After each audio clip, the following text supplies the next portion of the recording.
Sometimes when we begin to question our faith or have doubts about our tradition, it can feel like we are wandering out into the desert. When we take a step back and honestly evaluate organized religion in the 21st century, many times it doesn't make any sense. The more we cling to it and try to save it, the worse it becomes. In addition, widespread abuse, cover-ups, and victim shaming cause some of us to question whether it will ever be right again. The Desert Sanctuary was created by Karl and Laura Forehand. It consists of a podcast, a blog, along with Karl and Laura's writing. We're happy you're here. Welcome to the show.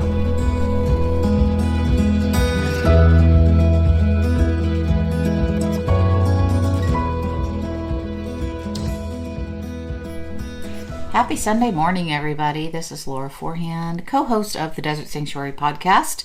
I am here with Karl Forehand, and it's just the two of us this morning. So, yay, here we go. Yay. It's exciting. We just got through doing our year-end review, and we're supposed to have an interview yesterday that'll be later this week. We're talking this month about the month of January, right? The month of January. Just in case people listen to it. Just in case you're listening a year from now. About church harm, mental health. So we kind of focused on mental health, getting over trauma. We don't have a really good topic sentence or anything, but we are going to interview some people that have some mental health experience. Also, spiritual director, some people that have dealt with church trauma. And we really want to focus first on that, not what the world's doing to mental health in general, because I think that's sometimes our mistake. We say, well, we wouldn't have any problems if, that's what we did in church anyhow. We wouldn't have any problems if it wasn't for the world out there, the evil world, because that's what's causing all our problems. Right. And so tend to just, kind of slough off and bypass all the issues, and say you just need to get right with God and God will take care of it and things like that. And we just put it off and we never heal. Mm-hmm. So we're gonna talk about church harm. So let's be clear, to use the right word. Sometimes people say church hurt. Just like, you might say to someone they got their butt hurt or something, you know what I mean? They got butt hurt over that. So people will say that of church hurt. I had a guy, if I said a name, you know who it is, but said to me, I've never seen trauma in church. And the thought I had a little bit later on was probably because it's you that's inflicting it. Yeah. It's those type of people that say, there's no church. What are you, church hurt? Your butt hurt about what's happening at church? Grow up, Those are the kind of people that are actually probably causing most of that. But here's the thing. Like, even if, let's just say that church didn't cause your trauma. To say that there's no trauma in church is incredibly careless, because there are people in church that have experienced trauma in their life, even if church didn't cause it. So to say that there's no trauma in church is, in my opinion, incredibly irresponsible. Yeah. You are not taking a deep look at the people that are in your church. Yeah. And you haven't listened to the stories we listen to all the time. No. That people just consistently say. And, you can characterize them as weak or sinful or not as good as you for some reason. Yeah, because that will really help their trauma. So, Yeah, and so church hurt, just, calling, it's the same as calling people snowflakes or whatever. You're just dismissing the problem. Well, if they're having a problem relating to the world, if the snowflakes are having a problem relating to the world, then I should, at least as a Christian or as a God person, I should have some compassion for them, right?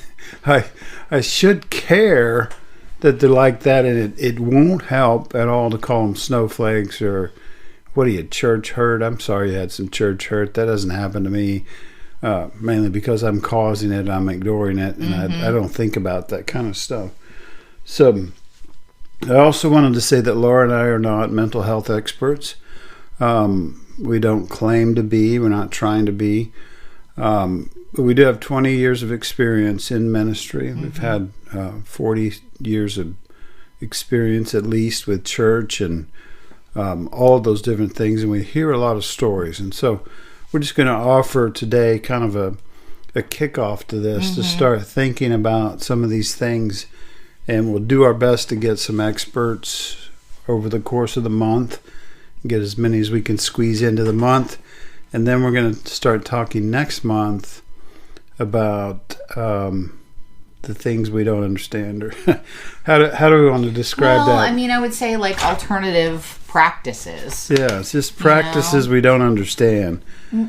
Yeah, but a lot of times the world looks at them as, demonic or something to that effect, because they don't see that it necessarily, they see it outside of Christianity. But really, it'll be interesting because I think a lot of things within these alternative practices, they do align with the things that people are doing as Christians. So anyway, it'll be interesting. So we don't know what to call it yet, but we're doing that in February. So here we go today. Church harm. We want to look at, when we have the experts on, one of the things we're going to ask them, the first question, tell your story, and then how does religion contribute to church hurt? Or how does it contribute to our trauma? And one of the first things I wrote down is conditional love. And so when we were in church, would you have ever heard that Christians believe in conditional love? Never. It was always unconditional love, and God was loved unconditionally, and never conditional love. Right. I mean, they never said it, but the practices were very different. Let's dig into that just a little bit. So, conditional love, what are examples of that? The one I think of the most is there's so many if statements in the Bible. And we don't necessarily call it love in that context. We call it blessing and cursing. So if you do this, I'll bless you. If you don't do this, I'll curse you. So my love for you, my provision for you is conditional. Right. And I even, noticed raising children that sometimes we give conditional love. Sure. If you perform in a certain way, I'll be happy with you. Right? If you don't, I will be unhappy. And we use that, the main, it seems to me like the main purpose of a conditional love is for control. And we don't, it's not necessarily, we could call it discipline, or we could call it whatever, but so even Jesus says, if you do this, you're my disciples. If you do this, I'll love you. I'll approve of you. I'll sanction you. If you believe, that's kind of a funny one. It's kind of interesting. If you believe the right things, as we've interpreted them down through the centuries, right. If you believe, then I'll save you. But what if we don't understand? What if we can't understand?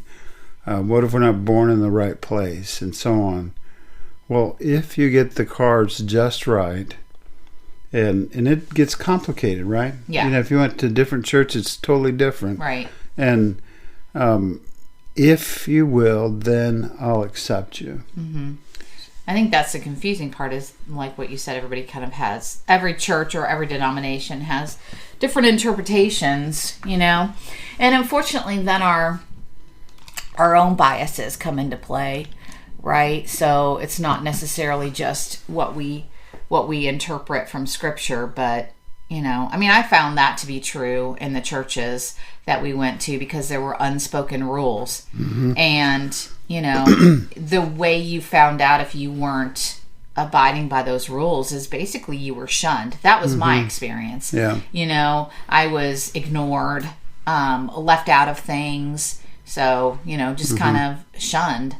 And I even went up at one church. I even went up to the women in the church and I was like, have I done something to offend you? And they came back with, no. But very like passive aggressive, no. Yeah. It wasn't even like, no, oh, I'm sorry that you thought that. It was very passive aggressive, no. And then they still continued to ignore me and shun me and not include me in anything. Yeah. So I never knew. If I had to think back now, it was probably, they wanted their brother to be the pastor of the church. So it was just kind of their way of, making it extremely uncomfortable and hurtful and harmful, in your words. Right. That maybe I would be the one to go up to you and go, we just need to leave, kind of thing. I don't know. I don't know what their motives were, but I think there's a lot of human unspoken rules in church, and the way you find out whether you are part of the clique or not is if you inadvertently break those rules, and then all of a sudden you are an outcast. Yeah. And so the extreme example of that's probably Greg Locke. I've heard sermons and things from him where he says, you can't be a Democrat and be a Christian, and he very strongly says that, that if you're a Democrat, you're a demon. You're not accepted. I don't love you. I hate you. And I want to extinguish you is how he sees that. And that's the extreme example. But, in all of our religions, we, just kind of imagine a typical church life. Once a week you go to church, do the thing, maybe have some classes, kids have classes, do something on Wednesday night, then you have events and you do Christmas Eve service and so on. And you're engaged in that, and the more committed you are, the deeper you're engaged in that. And so we noticed that all three of our churches, once we disengaged from that, started believing something different, and even just attending somewhere else, that love for us was conditional. Yeah. It just stopped. Right. There was no interaction. Right. And I can't say that I made much effort towards that either. But that was the conditioning that people that think like us, believe like us, then you're my friend, you're my disciple. Right. And we get it from the other rising in Scripture. The Midianite, the ites, as we say, all of those Midianites and people in the Old Testament were worthy of being extinguished if they weren't us, right? They're on our land, and of course that carries off into the United States and what we did. Right. So I, thinking of when you were talking about kids, you were saying, parents as kids, and sometimes, we do have conditions for our kids, but, what about just social norms? You know what I'm saying? So I feel like there's social norms, and I think there are norms of the church as well. So is it wrong to have, expectations of our kids? Where's the fine line between having social norms and expectations, either in society or maybe even in the church, and conditional or unconditional love? Do you see what I'm asking? I think you've got to go back to where are we trying to go? What do we really want to accomplish, and where are we trying to go? Is the point that we believe? See, we're so conditioned with we have to believe the same thing, and when you're so afraid of that not happening, when the fear is so great, then you take drastic actions. Right. People beat their kids because they're not acting exactly like, and the child may be just an extrovert, Right. And might be a world famous actor one day because they have that energy towards that and so on.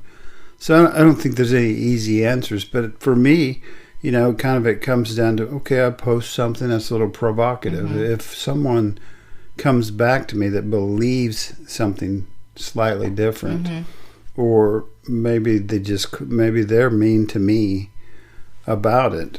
I have limits, so I might block somebody or whatever. But I think we've really got to recondition ourselves that it's not the end of the world, and I don't have to control that situation. I don't have to fix that person, and they're not necessarily other. They think slightly different than I do, and they feel very strongly about it, just like I do. And then with children, it's not easy because our fear. I think the fears that drove us were the problem. The fear that we're going to look bad. These kids are going to make us look bad. They're not going to be what we wanted them to be. And you don't think that out loud. That's just kind of your internal driving system. I think the whole thing, global with that little issue there is just that we have to realize we're all people, we're all human beings, and that person that's even Greg Locke, he just has a lot of fear, and he needs a lot of control over his world, and all of us are there to varying degrees. All of us conditionally love people, Yeah, well, like I think about being an elementary school teacher, and I have. There's like in our second grade, there's like 25 different personalities, right? And so you have to have some norms, I think, but I also think it's important to take time to let them express their true personality. Like there should be times maybe where they can express their true personality. I know one thing, like if I ever have to like talk with a student who's maybe they got in trouble or something like that, and I'll say, what can you do differently next time? And 9 times out of 10 they're like, be good. And it's right then and there that I tell them, I'm like, you are good. Like there's goodness in you. Maybe the behavior you chose was not the right one for that situation. Let's say, shouting out in the middle of a test or something like that.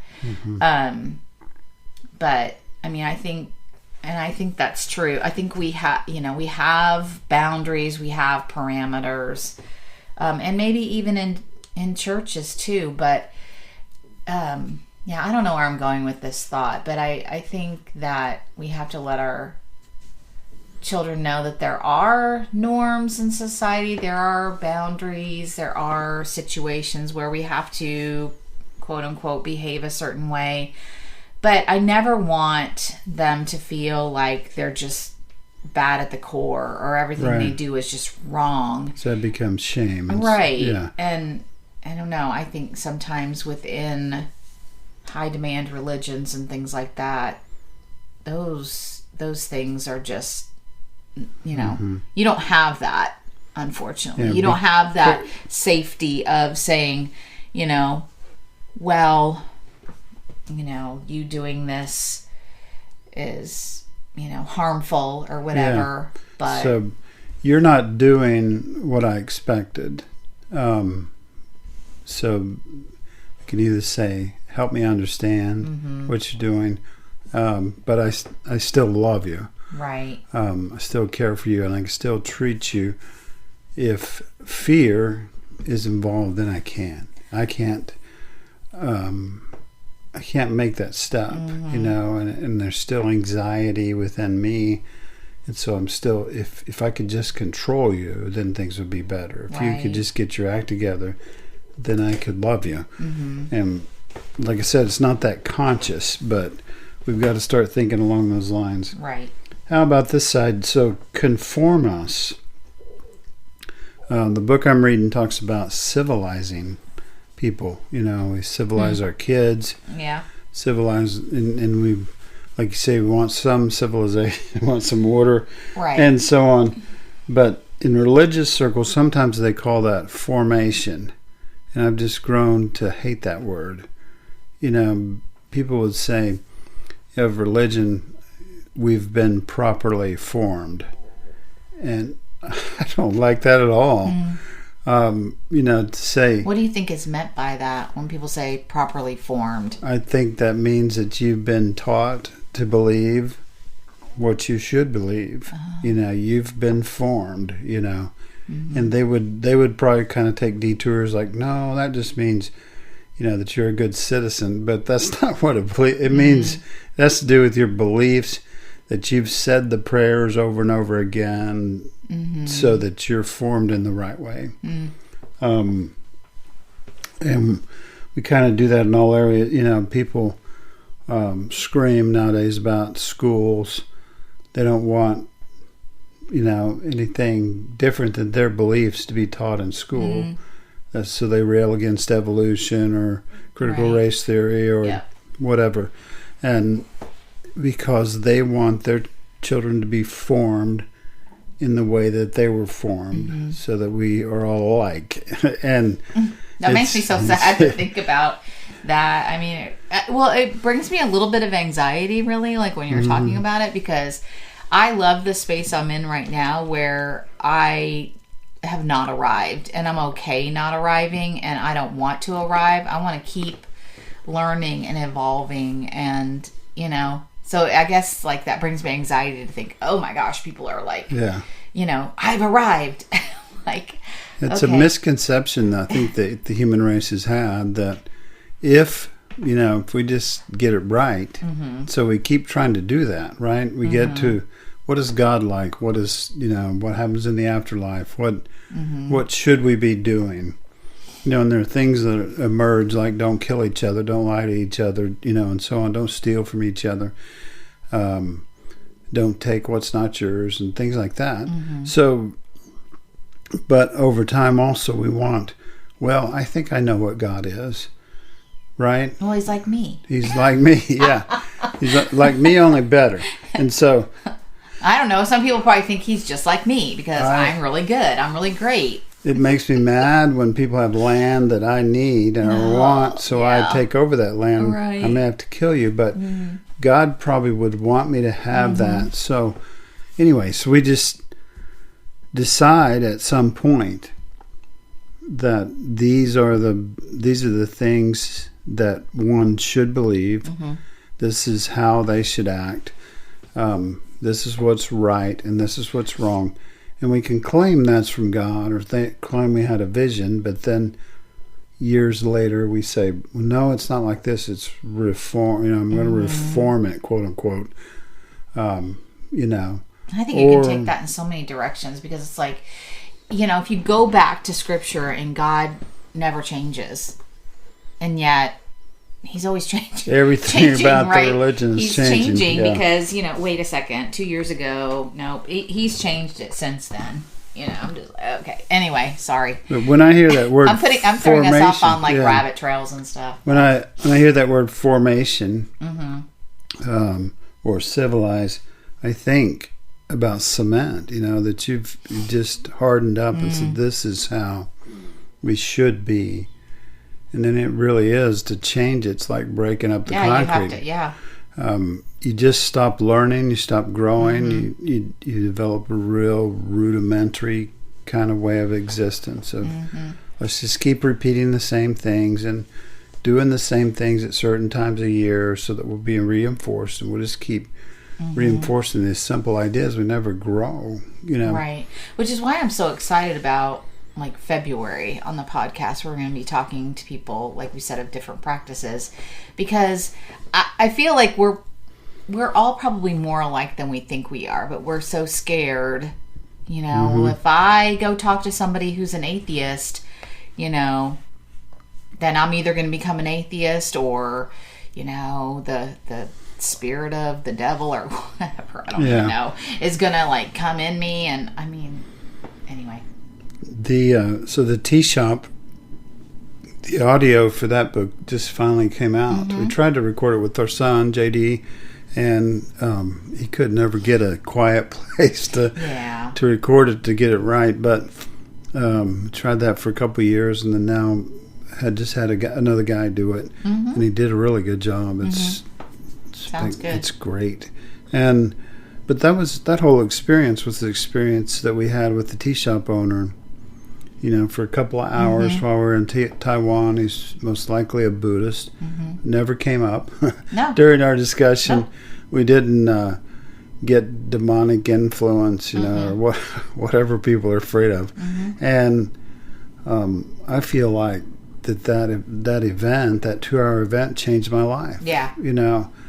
Moved me towards presence and authenticity and things like that, and just being curious and questioning and experiencing kind of a mystic kind of spirituality. All of that started, when we were open to that and didn't avoid that.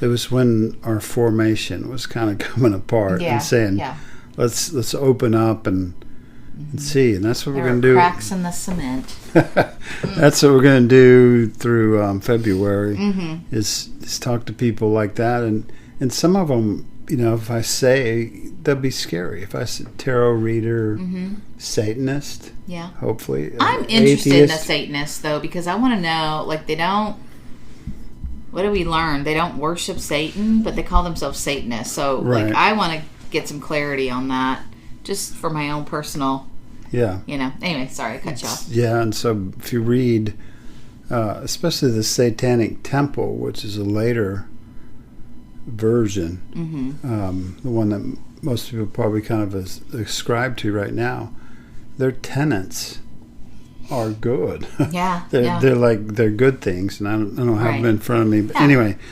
I'm not trying to convince anybody to do or be anything. I don't want to form you into something else.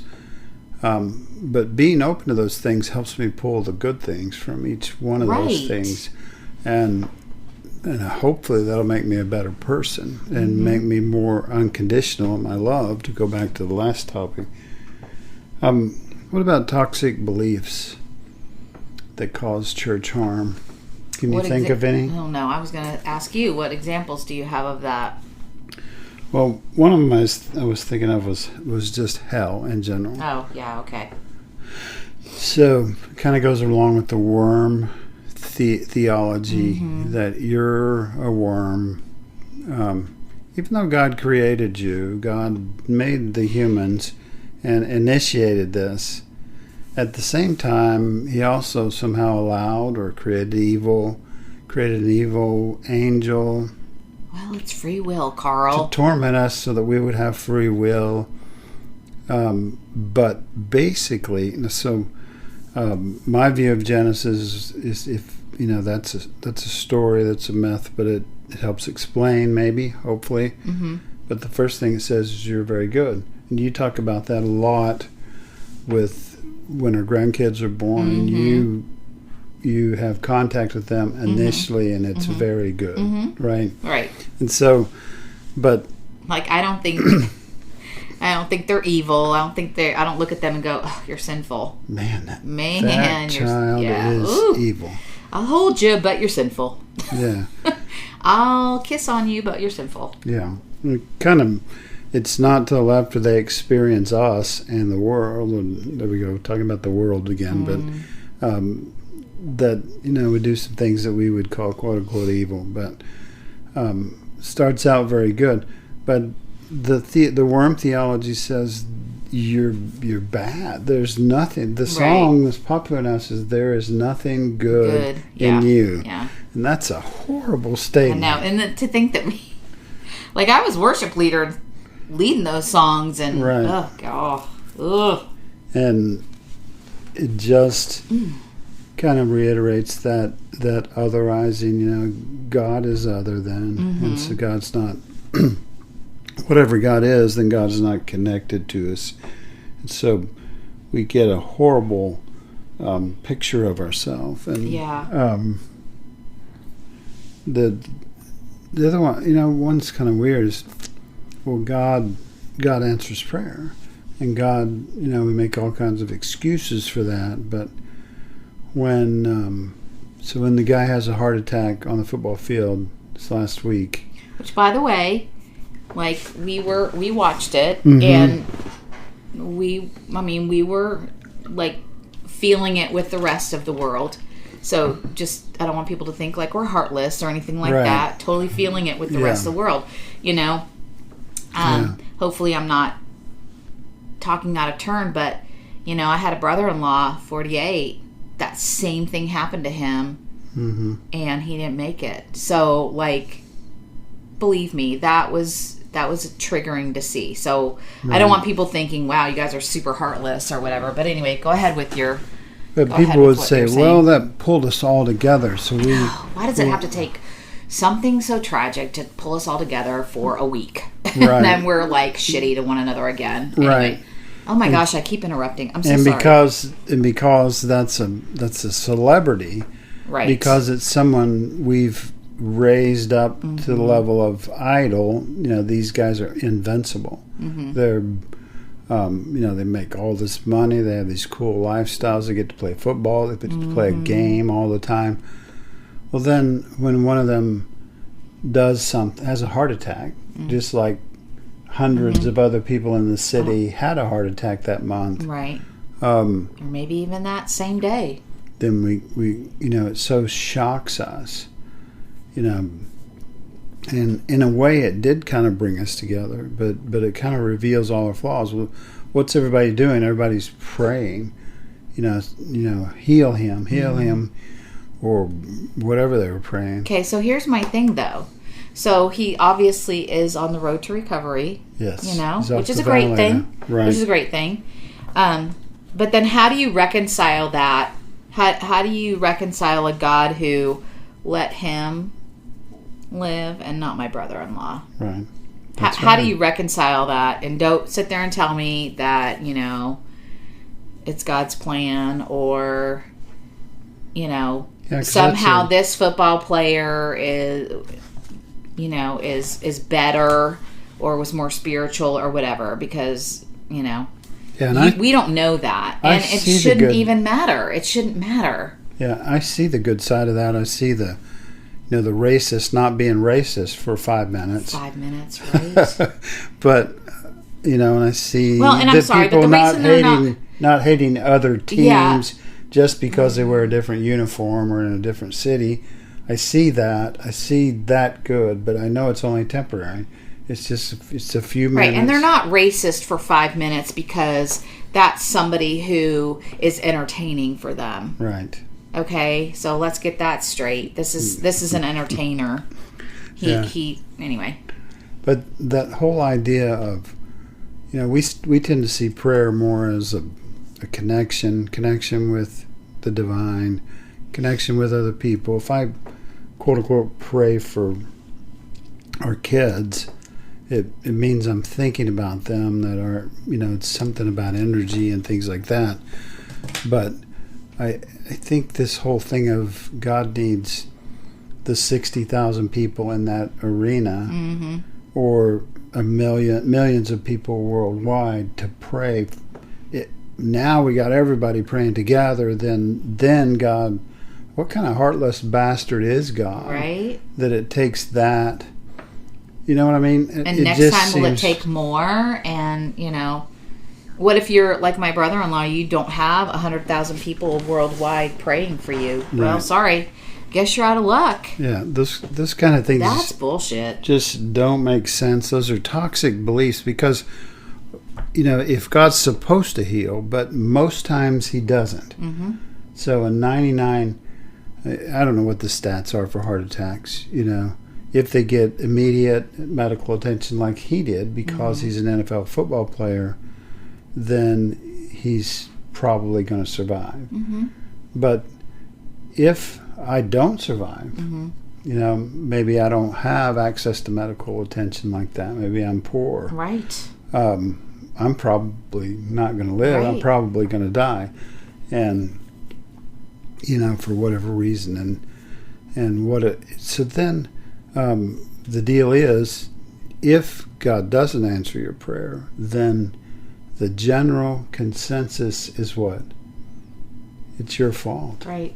It's not God's Something fault. you did or didn't do. It can't be God's fault, other than, he has this weird... Again, it's the rules, but you don't know what the rules are, right? Yeah, it's this weird will that he has, that he wants people to find their car keys. Praise God. Oh, gosh. But he doesn't... He doesn't want us, help starving children or... people that are sick or have strokes or cancer or whatever. So it's a weird will that he has, but no matter what it is, he's perfect. So if you didn't get your prayer answered, well, let's look at, is there sin in your life? Yep. Did you pray the right way? Maybe we need more people praying for you? And that just makes God out to be a heartless bastard, right? That doesn't care for his children. Mm-hmm. If I hate to spend so much time on this, but just if our children needed something, genuinely needed it, and I absolutely could provide it, for me to watch them suffer, and people would say, well, that's growing discipline.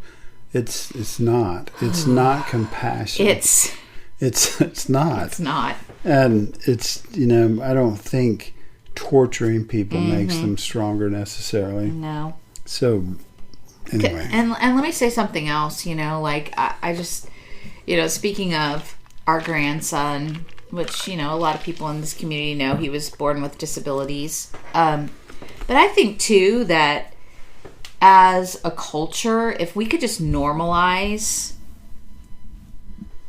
disability, you know what I'm saying? Instead of seeing it as, oh, you poor pitiful. Oh, well, I'll pray. He could. I remember, it was literally a year ago, and I don't remember who it was, but it's somebody that we know really well, and I remember them looking at Lily and saying, well, God can heal him. God, just... I'm just like, this is Jack. This is our grandson. This is what's wrong with. There's nothing. Yeah. I mean, yes, he has disabilities, but maybe if we would just normalize that people have different abilities. You know what I'm saying? Yeah. Even I cannot do the things that I used to do because I'm older and I move a little slower. People have different ways. Yeah, and you have right. And so instead of acting like you have to be healed because you're not quite right. Right. I just think, that's, we need a mind shift when it comes to things like that.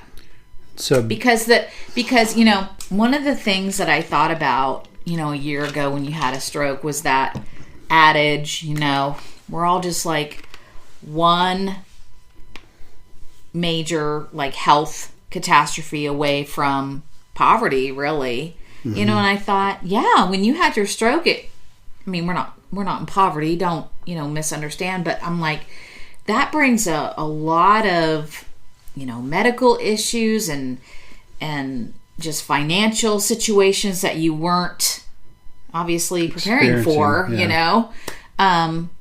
So it's none of us is, what's the word I'm looking for? None of us can escape things that just happen to us, And so I would say most of us are probably going to have some sort of disability, or our abilities are going to be altered in some way as we get older. And instead of looking at it as, this is a subclass of people. Yeah. You said, we all just have different abilities, and we need to just embrace that. I'm not saying anything about the guy that actually had the heart attack, but I noticed he had dreads, so that to me makes you think he's a little rebellious maybe, or he wants to be different or whatever. And so What Maybe it could just be a cultural thing too. What I would We don't pray, know. if I could pray anything, was that we would learn to see that when this doesn't happen, that I could see him as a normal person. I could, if he was in my grocery store, would I hide would I be more suspicious of him? Right. Right, and things like that. And that would be my prayer, more than just, oh, you got to save him right now. If that was the way God actually works, then God missed a big opportunity. Yeah. Sometimes it's a toxic belief, the hell theology, and just on and on and on. There's a lot of things about does in the new project, we're wrestling a little bit with worship. Why does God need to be worshipped? Do I want my children to respect me? But if they're, if I'm better than them, I can provide some stuff for them and I can help them. Back to kind of the prayer issue. Do I want them to every day just fall on their face when they come into the house, right, and worship me? Right. I don't even want them to tell me they appreciate me 10 times a day. Yeah. Every once in a while, thanks, Pops. Yeah. That's what they call me. That's kind of how they say it, thanks, Pops. But even they know, I don't need worship. Right. And so I don't think a God that's above us would need worship. Right. Or that you would need to, we don't require our children to visit us once a week. Yeah.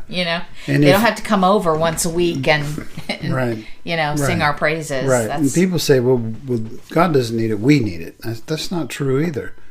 We don't need that, because if you do that every day, what you just reinforce is the worm theology. I'm no good and you're way better, so I must have to worship you.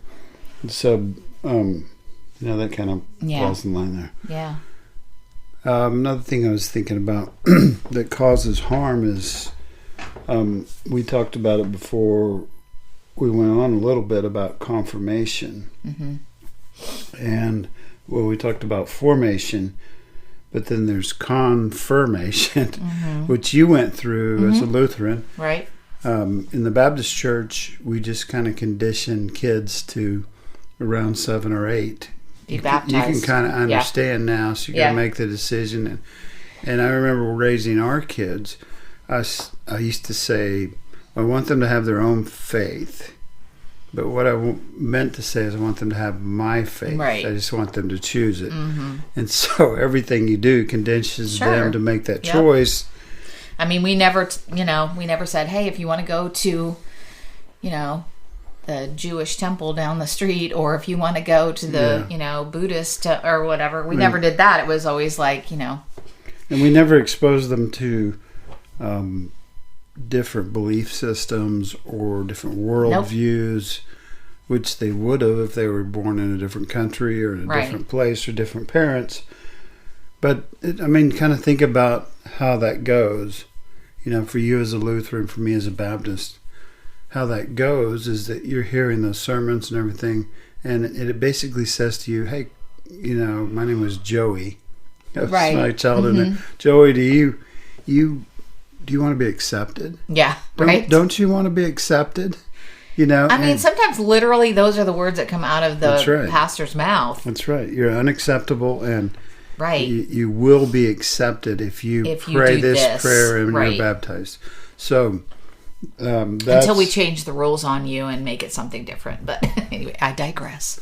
Yeah, and people say, pastors in churches like Methodist, Lutheran, say, well, they have every chance to opt out of this. And, sometimes the pastors say, we advocate if the parents are trying to put too much pressure on them. But there's a whole social pressure. It's the only option, right? Right. It's the only option if you're going to that church and they stress coming to this church all the time, every week. Right. And then some. And I don't ever remember like having any kind of an option presented to me. It was just what I did. I mean, it was just what you were supposed to do. it's what you're supposed to do. Yeah. And that's supposed to solve all your problems. And what if it doesn't solve all your problems? Mm-hmm. Then whose fault is it? Yeah. It's still your fault. Right. If it doesn't solve all your problems. Mm-hmm. So the next thing we both know about, we both talk about a lot, and we've written about it and so on, but it's bypassing. How would you explain bypassing? Well, bypassing to me is just like it sounds. It's passing by the real trauma, right? By using, especially in church, using scripture, using, language like, God has a plan, trust in the Lord, those type of things. And it's basically, to me, bypassing is like a conversation stopper, because if you're sharing with me, some trauma that you've experienced, or a question that you have that's just really, moving you into kind of a dark space, and I'm just like, well, let's, I'll pray for you. Let's just, let's trust God for this. How are you supposed to respond to that? Mm-hmm. What are you going to say? No, I don't want, you're not going to look, maybe now, but even now when people are like, I'll pray for you, I don't tell them, no, don't pray for me. Right. If that brings them comfort, that's fine, but it really doesn't mean anything to me because of, of the things that we've brought up earlier about prayer. But to me, it's just a conversation stopper. It's a way, I don't want to sit with you in this really dark space that you're in right now. I don't have time for you. So I'm just going to give you, this platitude that, God's ways are higher than ours. And so we just need to trust him. Yeah. Period. End of discussion. Yeah. And so what we've been discovering through many different avenues and so on is what really does help. And we talk about a lot on the podcast about listening, right? Mm-hmm. Hearing people's stories. And like you said, sitting with them, being present with them, being the witness, some people call it. And so when you actually do, but we don't understand that, especially in Christianity, we don't understand that in most of the circles, how to do that. It makes us, like you said, uncomfortable. And so we have a phrase or something we say that bypasses right and doesn't listen. So maybe when the football heart attack happened, everybody was all of a sudden listening, right? And listening deeply. So I can assent to that. There was some healing going on because people were listening to each other and listening to the stories, the sacred stories. So but bypassing just kind of motors right on by that because we got a show to put on, we don't really have time. The organization comes first, whether we say it or not, and we need to get on down the road. We got things to do here, right? Most times the pastor's not qualified to counsel you, but also doesn't have time to meet with you and sit with you for an hour or two. And they don't know how to listen. They don't know how to just hear you. They want to give you advice, to bypass. You just get back on your devotions. Yeah. Get back to coming to church. Pray, read your Bible, and come to church. That's what the 7th graders used to say whenever I ask any question. They just get a puzzled look on their face, say, pray, read your Bible, and go to church. And so, that's our standard advice. Right. It's a form of bypassing as well, and we're just comfortable with that. But that's causes church hurt, church harm, right? Because, well, church is supposed to be, or it professes to be this safe place, right? Where you can come as you are. Some places make it pretty apparent that you can't come as you are, but I think they would probably say, come as you are. We're here to help. We're here to help you heal. But then once inside, like you said, the organization has to keep going. Right. So we only have so much time. And you could put someone in a small group. You could put but again,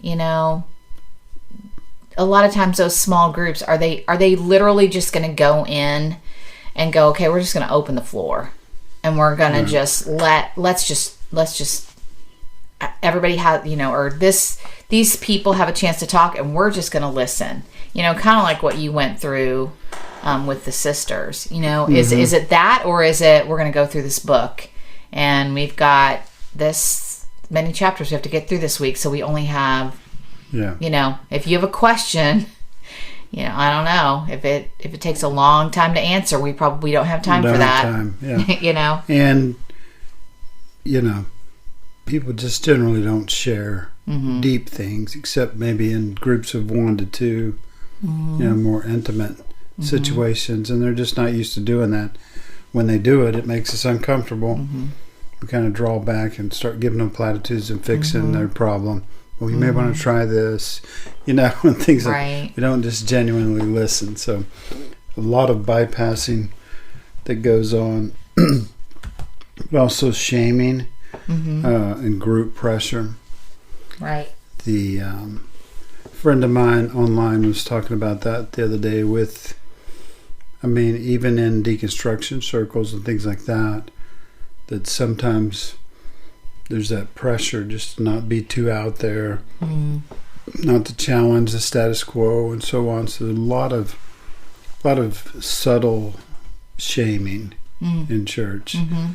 You're free. You're kind of free to think for yourself, but be careful there because you're really doing something dumb. Right. And there's that shaming that it just comes to try to get you back when you're leaving, but then also, it's really what kind of drives you away. It's what kind of causes friction. Right.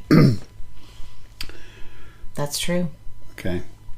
I agree with you there. Yeah, absolutely. One of the shaming is, we're on the same team. Why don't you get on board? Right. Which that says you can't really have any new ideas. We have the ideas. Why don't you get on board and start supporting us? You don't want us to succeed. It's God's plan. I've already ordained this. I've already sanctioned this. And now you need to get on board. And maybe if you get on board, you would find healing or whatever. Yeah, and we could get this thing done, and then things will be better. God will be happier with you if you get on board. But if you don't feel good about it, then most times you're shamed for that. So I think we got through a lot of those, and I think as we go through this, we'll get the experts on, have them tell us what's what, right? That'll be really good. Yeah, I think so. I'm looking forward to it, actually. Yeah, hopefully starting out with Jim Palmer this week sometime, if I can get that done. He's got a lot of things on his plate. Yeah.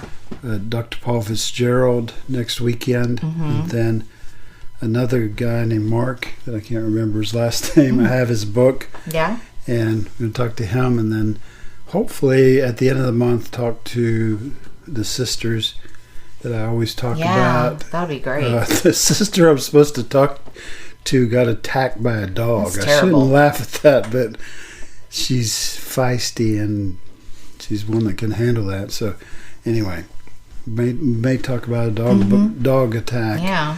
Along with the therapies that have been real helpful for me. So anyway, looking forward to that. Hope you join us, and be where you are, be who you are, and be at peace.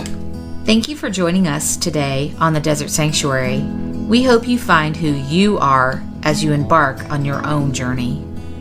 For all of us here at the Desert Sanctuary, be who you are, be where you are, and be at peace.